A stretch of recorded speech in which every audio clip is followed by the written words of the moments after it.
आगरा का किला मुगलों के द्वारा बनाया गया सबसे भव्य किलों में से एक। यह किला भारत के उत्तर प्रदेश राज्य में के आगरा शहर में स्थित है। इसके लगभग 2.5 किलोमीटर उत्तर पश्चिम में विश्व के प्रसिद्ध स्मारक ताजमहल मौजूद है।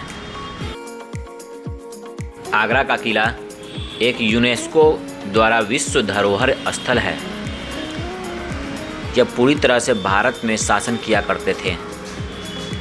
भारत के मुगल सम्राट बाबर, हुमायूं, अकबर, जहांगीर, शाहजहां और औरंगजेब यहाँ रहा करते थे। ये पूरे भारत पे शासन किया करते थे। यहीं से पूरे भारत पे शासन किया करते थे। यहाँ राज्य का सर्वाधिक खजाना और संपत्ति और टकसाल थी। इस किले की दीवार 20 मीटर ऊंची है। यह किला 1565 ईस्वी में अकबर बादशाह के द्वारा बनाया गया। इस किले पे मुगल सम्राट बाबर, हुमायूं, अकबर के उत्तराधिकारी जहांगीर, शाहजहां, औरंगजेब बादशाह सभी इस पे शासन किए। सफ़ेद रंग के संगमरमर और लाल रंग के बलुआ पत्थर से बनाया गया इस किले को फारसी संस्कृति से बनाया गया है। किले की सुरक्षा के लिए किले के चारों तरफ 20 मीटर 70 फीट ऊंची दीवारें बनाई गई हैं और उसके चारों तरफ एक खाइयाँ भी बनाई गई हैं जिसमें मगरमच्छ, जंगली जानवर, शेर छोड़ दिया जाता है इस किले की सुरक्षा के लिए। और उसके बाद भी अगर अंदर घुस जाए तभी भी ये रैम बनाया गया है जो कि एंट्री के समय चारों तरफ से भाला गरासा फेंक कर उसको मार दिया जाता था। उस समय महल को ठंडा रखने के लिए क्रॉस वेंटिलेशन और ऐसा सिस्टम बनाया गया था जिसके वजह से जिससे महल ठंडा रहता था। और उस समय ये बागीचा उस ज़माने में भी लगा रहता था। ये जो बागीचा दिख रहे हैं इस जगह पे इसे अंगूरी बाग कहा जाता था। इस जगह को मौसम के अनुसार यहाँ पे अंगूर लगाया जाता था। इस जगह पे लाल मिट्टी कश्मीर से मंगाया गया था। इस जगह पे अंगूर से वाइन बनाया जाता था। यहाँ पे जितने भी कमरे दिख रहे हैं एक हरम का एरिया है जहाँ इस जगह पे हरम पे रानियाँ रहा करती थी। इस जगह पे जो फाउंटेन है इस जगह पे वाटर टैंक हुआ करते थे जिससे पानी चारों तरफ किलों में जाता था। इस जगह पे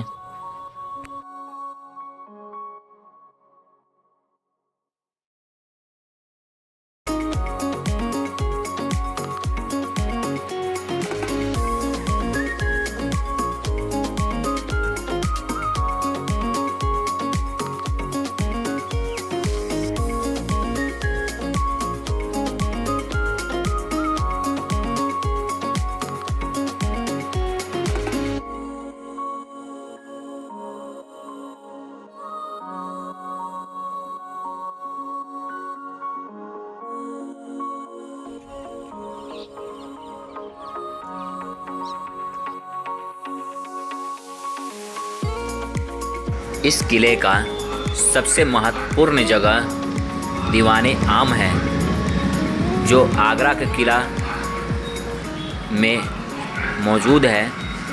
इसे मुग़ल बादशाह का प्रमुख सभागार कहा जाता था।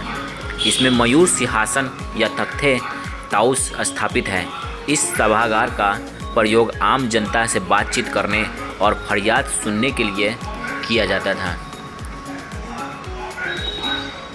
ये जगह दीवाने आम है।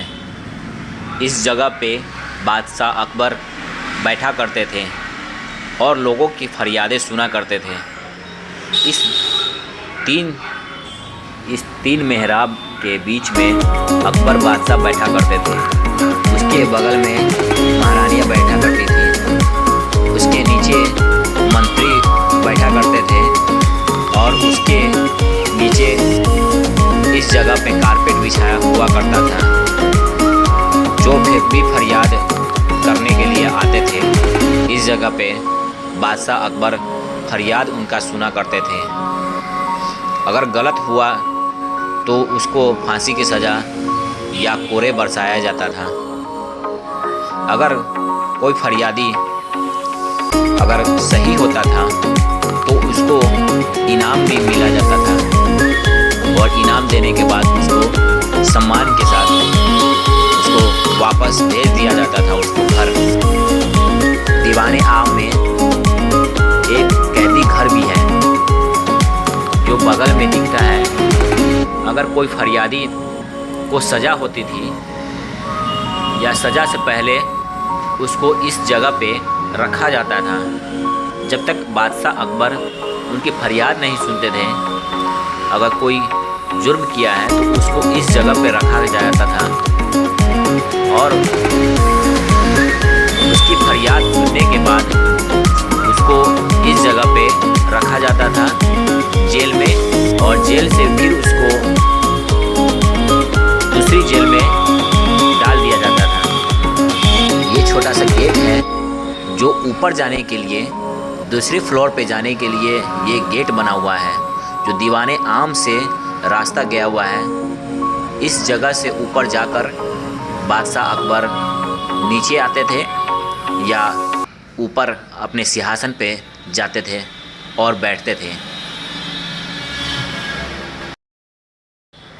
इस ढांचे का निर्माण सफ़ेद संगमरमर से किया गया है जो मूल रूप से इसमें दिखता है, और इसके पत्ती और इसके जो फूल जो इसमें उकेरे गए हैं बहुत ही खूबसूरत दिखता है। इस ढांचे का निर्माण मूल रूप से लकड़ी से किया गया था, लेकिन बादशाह शाहजहां ने उसे वर्तमान रूप प्रदान किया। इस पर शाहजहां शैली के प्रभाव का स्पष्ट रूप से देखा जा सकता है जो संगमरमर पर की गई फूलों की नक्काशी से पता चलती है। इस कमरे में राजा आम जनता की फरियाद सुनते थे और अधिकारियों से मिलते थे। दीवाने आम से एक रास्ता नगीना मस्जिद और महिला बाजार की तरफ जाता है जहां केवल महिला ही मुगल औरतों को सामान बेचा करती थी। शाहजहां बादशाह की 3 बीवियां थीं जिसमें से 2 बीवियों के कोई बच्चे नहीं हुए।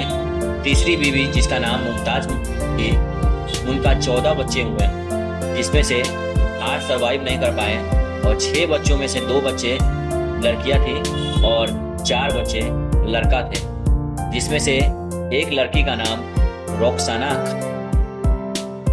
और दूसरे के जहां आरा, रोशन आरा और जहां आरा का महल दोनों एक दूसरे के सामने हैं जो वाइट मार्बल से बना गया है।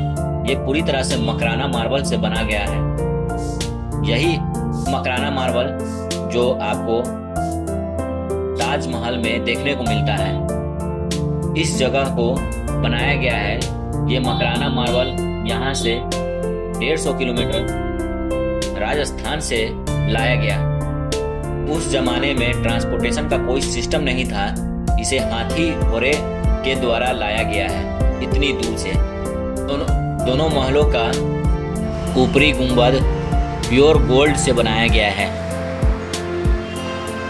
लाल किले का सुरक्षा के लिए बहुत ही खास ध्यान दिया गया है। ये बाहरी दीवार 20 मीटर ऊंची है, लगभग 75 फीट ऊंची है, और उसके बाद उसके अंदर जो है एक खाई बनाया गया है जिसमें पानी भरा रहता था, जिसमें एलिगेटर हो, घड़ियाल हो, ये रहा करता था, छोड़ दिया जाता था।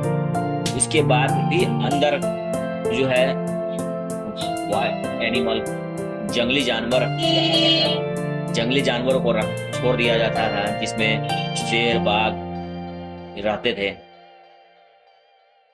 जिससे महल को सुरक्षा है ना मिलता था। इसके बाद जो है ना आपको यमुना नदी उस समय महल के दीवार तक बहा करती थी। उस समय धार जो है यहाँ तक टच करती थी, दीवारों तक टच करती थी।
आइए अब आपको दिखाता हूँ शाहजहाँ का जेल, जिसे औरंगजेब बादशाह ने अपने पिता को 8 साल तक जेल में बंद करके रखा था। ये है उस ज़माने के दुनिया के सबसे सुंदर खूबसूरत जेल, जिसे मुसम्मन ब्रिज, जैस्मिन टावर के नाम से भी जाना जाता है। इसको जैस्मिन टावर इसलिए कहा जाता है क्योंकि इसमें जगह जगह पे जैस्मिन के फूलों की कलाकृति दिखता है। आप देखेंगे कि इस महल को रेलिंग द्वारा लगाकर सरकार अस्थायी रूप से बंद कर दिया गया है, क्योंकि इसमें कई सारे बहुमूल्य स्टोन लगाए थे। लोकल टूरिस्ट ने यहाँ से स्टोन निकाल कर ले जाते थे। इसी जगह पे औरंगजेब बादशाह ने 1658 से लेकर 1666 तक नज़रबंद करके रखा था। इसका कारण यह है कि शाहजहाँ बादशाह का एक काला ताजमहल बनवाना चाहते थे, लेकिन ऐसा मुमकिन नहीं हो पाया। ऐसा इसलिए क्योंकि शाहजहाँ काफ़ी सारे इमारत बनाते जा रहे थे, जिसमें उनका खजाना खाली होता जा रहा था। अगर काला ताजमहल बनवाया जाता तो उनका और भी खजाना खाली हो जाता। औरंगजेब बादशाह ने शाहजहाँ बादशाह को मनाने की काफ़ी कोशिश की, लेकिन शाहजहाँ बादशाह नहीं माने। उस समय सत्ता औरंगजेब बादशाह के हाथ में थी, इसलिए शाहजहाँ बादशाह को इस जगह पे नज़रबंद कर लिए। इस जगह से वो ताजमहल का दीदार कर सकते थे।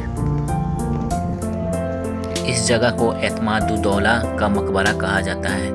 ये जगह आगरा का किला, लाल किला और ताजमहल से कुछ दूरी पे है। इस जगह को बहुत ही सुंदर बनाया गया है। नूरजहां ने अपने पिता की स्मृति में यमुना नदी के किनारे एतमादुद्दौला का मकबरा बनाया। यह उसके पिता गियासुद्दीन बेग, जो जहांगीर के दरबार में मंत्री थे, उसकी याद में बनवाया था। मुगल काल के अन्य मकबरों से अपेक्षाकृत छोटा होने के इसे कई बार सिंगारदान भी कहा जाता है। यहाँ के बाग, पिटरा, प्यूट्री, पच्चीकारी और कई घटक ताजमहल से मिलते हुए हैं। एतमादुद्दौला का मकबरा नूरजहां के पिता मिर्जा गियास बेग का समर्पित है। एतमादुद्दौला उनकी उपाधि थी। यमुना नदी के किनारे इस मकबरे का निर्माण 1626 से 1628 ईस्वी में किया गया, जिसे बेबी ताज के नाम से भी मशहूर है। इस मकबरे की कई चीज़ें ऐसी हैं जिन्हें बाद में ताजमहल बनाते समय अपनाया गया था। लोगों का कहना है कि कई जगह यहाँ की नक्काशी ताजमहल से भी ज़्यादा खूबसूरत लगती है। इस मकबरे के अन्य आकर्षक मध्य एशियाई शैली में बना इसका गुंबद, यहाँ के बागीचे इसके रास्ते काफ़ी सुंदरता की ओर बढ़ाते हैं। यह मकबरा भारत में बना पहला मकबरा है जो पूरी तरह सफ़ेद संगमरमर से बनाया गया है। इसकी दीवारें और पेड़ पौधों और जानवरों के पक्षियों के चित्र उकेरे गए हैं।